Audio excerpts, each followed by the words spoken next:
Hello everyone. आज की video का हमारा टॉपिक है potential energy of a dipole, या फिर इसको work done in rotating the electric dipole in electric field. ठीक है, इसको दो टाइप से वो पूछ सकता है। या तो द्विध्रुव की स्थितिज ऊर्जा समझाइए, या फिर किसी वैद्युत क्षेत्र में द्विध्रुव को घुमाने में किया गया कार्य। ठीक है, ये क्वेश्चन दो टाइप से आ सकता है, तो हम इसको करेंगे आगे। तो amount of work done in rotating a dipole from one position to another position is known as dipole energy. यानी जो किसी डाइपोल को, ठीक है, माना कोई डाइपोल इलेक्ट्रिक फील्ड में, एक यूनिफॉर्म इलेक्ट्रिक फील्ड है, इसमें कोई डाइपोल थीटा एंगल पर इंक्लाइंड है। ठीक है, माना इसकी पहली पोजीशन थी ए बी, अब इसको इस एंगल थीटा से दी थीटा डिस्प्लेस किया गया है। यानी ये डाइपोल ए बी पोजीशन से इस पोजीशन में आ गया है। माना ये ए डैश है और ये बी डैश है। ठीक है, तो ये एंगल, इसमें कितना डिस्प्लेसमेंट हुआ है, दी थीटा। ठीक है, ये इसमें डिस्प्लेसमेंट हो गया है। तो इसको घुमाने में, इलेक्ट्रिक फील्ड के अलोंग घुमाने में, इसको जो भी वर्क डन होगा वो होता है पोटेंशियल एनर्जी। ठीक है, पोटेंशियल एनर्जी क्या होती है, हम इसको एक एग्जांपल लेके समझ सकते हैं। माना हमारे पास ये एक स्प्रिंग है, ठीक है, इसमें हमने कोई मास लगा दिया। ठीक, अब हम स्प्रिंग को खींचेंगे, माना ये मास जो है वो खींचने पर इस पोजीशन में आ गया। ठीक है, अब आप इसको छोड़ेंगे और फिर ये मास फिर से अपनी वापस पोजीशन में आ जाएगा यहाँ पे। तो इस पोजीशन में मास की जो एनर्जी होती है उसको बोलते हैं पोटेंशियल एनर्जी। ठीक है, तो ये हो गया पोटेंशियल एनर्जी। अब हम डाइपोल को इलेक्ट्रिक फील्ड में घुमाने पर जो वर्क डन है उसके लिए पोटेंशियल एनर्जी जो होती है वो ही उसकी वर्क डन के बराबर होती है। ठीक है, तो यहाँ पे जो दी थीटा है वो है एंगुलर डिस्प्लेसमेंट, यानी कोणीय विस्थापन, एंगुलर डिस्प्लेसमेंट। ठीक है, इसको बोलते हैं कोणीय विस्थापन। यानी जो डिस्प्लेसमेंट हुआ है वो एंगल में हुआ है, पहले वो थीटा पे था तो अब उसमें डिस्प्लेसमेंट दी थीटा आ गया है, तो उसकी पोजीशन ए डैश और बी डैश आ गई है। तो ये हो गया, इसको बोलते हैं हिंदी में कोणीय विस्थापन। ठीक है, अब उसने, हमको पता है कि वर्क डन क्या है, यहाँ पे पोटेंशियल एनर्जी के बराबर है, पोटेंशियल एनर्जी। ठीक है, तो वर्क डन का हमें फॉर्मूला पता है। माना डी थीटा के लिए डिस्प्लेसमेंट छोटा है तो उसके लिए वर्क डन भी माना डी डब्ल्यू है, यानी छोटा वर्क डन। तो work equal to force into displacement. अब हमें पता है कि डाइपोल में फोर्स नहीं लगता है, तो यहाँ पे फोर्स के बजाय क्या लगता है, रिस्टोरिंग फोर्स, रिस्टोरिंग फोर्स, और उसको हम कहते हैं टॉर्क। ठीक है, यानी कोई बल नहीं लगता है द्विध्रुव में किसी एक समान वैद्युत क्षेत्र में, और बल के बजाय एक आघूर्ण होता है, बल आघूर्ण, वो यहाँ पे लगता है। और डिस्प्लेसमेंट कैसा है, एंगुलर डिस्प्लेसमेंट, एंगुलर डिस्प्लेसमेंट। ठीक है, तो ये हो गया हमारा वर्क का formula, d W equal to force into displacement. तो हम इसको ऐसे लिख सकते हैं, d W equal to torque, क्योंकि फोर्स तो ज़ीरो होता है डाइपोल के लिए जब वो यूनिफॉर्म इलेक्ट्रिक फील्ड में हो, ठीक है। और डिस्प्लेसमेंट है angular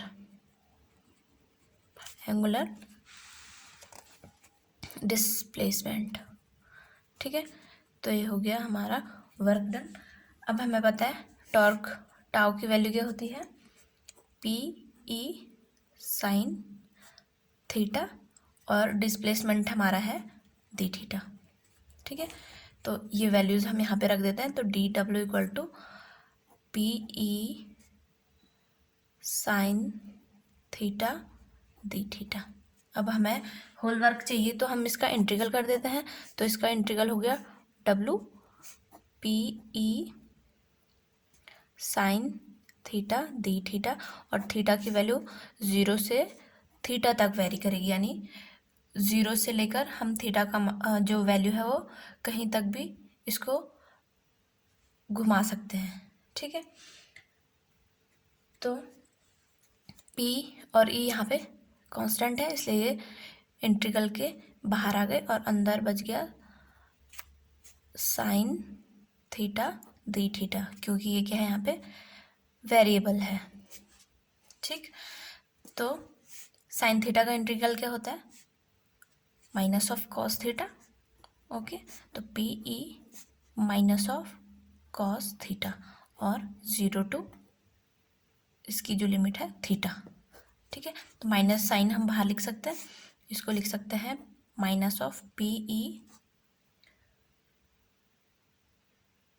cos theta 0 to theta. अब कॉस थीटा में इसकी लिमिट रख देते हैं। तो ये लिमिट कैसे आएगी, पहले upper limit minus lower limit, ठीक है। तो अपर लिमिट है इसकी कॉस थीटा की थीटा, और लोअर लिमिट है 0, तो कॉस ऑफ 0, ठीक। तो कॉस 0 की वैल्यू 1, कॉस 0 की वैल्यू हमें पता है कॉस 0 जो होता है 1 होता है, तो ये वैल्यू 1 हो जाएगी। तो वर्क डन आएगा minus P E cos theta minus 1, ठीक है। अगर हम माइनस से अंदर मल्टीप्लाई कर दें तो हमारे पास क्या आ जाएगा, पी ई 1 माइनस ये 1 प्लस का हो जाएगा, माइनस माइनस प्लस, और ये यहाँ पे माइनस का, तो ये कॉस थीटा हम इसको ऐसे लिख सकते हैं। तो ये आ गया हमारा वर्क डन। सॉरी, यहाँ पे हमने माइनस से अंदर मल्टीप्लाई कर दिया, तो ये माइनस का हो जाएगा, और ये माइनस माइनस प्लस का, तो प्लस का 1 आगे आ गया, और माइनस कॉस थीटा यहाँ पे इसके साथ इसके बाद आ गया। तो ये आ गया हमारा वर्क डन का फॉर्मूला किसी डाइपोल को इलेक्ट्रिक फील्ड में घुमाने पर, ठीक है। अब हम बात करें कि मैक्सिमम और मिनिमम वर्क डन के लिए, ठीक है। तो हम इसके लिए देखते हैं कि थीटा को हम कैसे यहाँ पे, क्योंकि जो वेरिएबल है वो थीटा है, ठीक है। तो थीटा की वैल्यूज़ हम देखते हैं। अब माना हमारे पास थीटा 90 डिग्री पे है, यानी ये इलेक्ट्रिक फील्ड है, ठीक है। और डाइपोल को हमने ऐसे रखा है 90 डिग्री पे, ठीक है। तो यहाँ पे इसको इलेक्ट्रिक फील्ड के अलोंग, ये माना ए बी, तो इसको इलेक्ट्रिक फील्ड के अलोंग रखना है, यानी अगर ये माइनस और प्लस, तो माइनस की साइड प्लस वाला होगा और प्लस की साइड माइनस वाला। तो हमको इस पोजीशन में इसको लाना है, ए बी पोजीशन में, ठीक है। तो इस जो डाइपोल है इसको 90 डिग्री के एंगल से रोटेट करने में, इलेक्ट्रिक फील्ड की डायरेक्शन में रोटेट करने में कितना वर्क डन लगेगा। तो यहाँ से हम थीटा की वैल्यू यहाँ पे रख देते हैं, W equal to P E 1 minus, और कॉस 90 की वैल्यू 0 होती है, तो ये 0 हो गया। तो वर्क डन कितना हो गया, पी ई, ठीक है। तो ये आ गया वर्क डन, जबकि जो डाइपोल है वो 90 डिग्री के एंगल पर इंक्लाइंड हो इलेक्ट्रिक फील्ड के अलोंग, ठीक है। अब हम नेक्स्ट, अगर हम थीटा को रखें 180, ठीक है, 180 रखें, तो यहाँ पे देखो माना ये क्या है, इलेक्ट्रिक फील्ड। ठीक है, अभी तक ये माइनस साइड हो गई, ये जो इलेक्ट्रिक फील्ड लाइन होती है वो प्लस से माइनस की हो जाएंगी, सॉरी। तो ये हो गया हमारा इलेक्ट्रिक फील्ड। अभी हमने जो इलेक्ट्रिक फील्ड है ये इसमें जो डाइपोल रखेंगे वो अभी तक माइनस, और ये प्लस है तो इस साइड के लिए माइनस चार्ज, क्योंकि ये अट्रैक्ट हो रहा है, और ये माइनस है तो इस साइड प्लस चार्ज रखा था ऐसे करके। ठीक है, लेकिन अब यहाँ पे हम थीटा 180 की बात कर रहे हैं, तो यहाँ पे ये डाइपोल, इसका मतलब पूरा 180 डिग्री घूम गया, तो ये इसका मतलब यहाँ पे प्लस यहाँ आ गया और माइनस यहाँ पे। ठीक है, ये इसकी पोजीशन हो गई। तो ये एक अनस्टेबल पोजीशन होती है वैसे, क्योंकि ये एक दूसरे को रिपल करते हैं। तो माना इस पोजीशन पे हमको वर्क डन निकालना है, ए बी पोजीशन पे वर्क डन निकालना है, तो थीटा कॉस थीटा 180 हो गया, तो कॉस ऑफ 180 की वैल्यू कितनी होती है, -1। ठीक है, तो यहाँ पे पी ई 1 माइनस ऑफ 1। ठीक है, तो ये हो गया पी ई माइनस माइनस, ये प्लस हो गया और ये हो गया 2, तो वर्क डन कितना हो गया 2 PE, यानी यहाँ पे हमको डबल वर्क करना पड़ रहा है। ठीक है, तो हम इसको लिख सकते हैं मैक्सिमम, क्योंकि यहाँ पे वर्क डन जो हो गया वो डबल हो गया। ठीक है, अब हम ऐसे अगर 0 डिग्री की बात करें, यानी ये इलेक्ट्रिक फील्ड है, इसमें जो डाइपोल है वो ऑलरेडी माइनस वाला प्लस की साइड है और प्लस वाला माइनस की साइड है, यानी ये ऑलरेडी इलेक्ट्रिक फील्ड की डायरेक्शन में है। ठीक है, तो ये क्या होगा, यहाँ पे ये स्टेबल इसकी स्टेट होती है, इसको स्टेबल स्टेट बोलते हैं। तो यहाँ पे थीटा की वैल्यू 0 हो गई, तो कॉस ऑफ 0 कितना होगा 1। तो ये पहले वाली जो इक्वेशन हो गई, W = PE cos 1 - 1। ठीक है, तो ये क्या हो गया, 1 - 1 कितना हो गया 0, तो यानी हमको कोई भी वर्क डन यहाँ पे नहीं करना पड़ेगा।